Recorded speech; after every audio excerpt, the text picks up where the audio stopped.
15-fevral 2026-yil nok daraxtini abresiya qilishda ko'rsatib o'tamiz do'stlar. Birinchi o'rinda nok daraxtini mana tashqariga chiqqan shoxlarni, mana tashqariga yurgan pindilarni qoldirib kesamiz.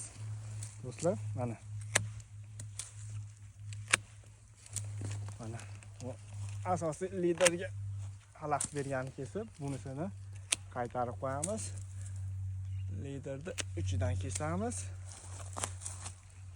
Do'stlar, buni ham qaytadan kesib, mana tashqariga yurgan pindilarni qoldiramiz. Mana do'stlar.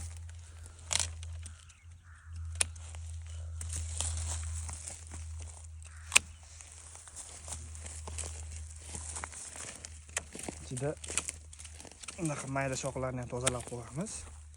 Do'stlar,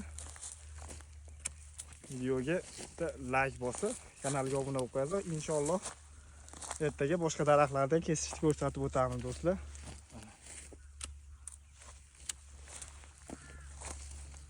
Bizni kuzatishda davom etinglar.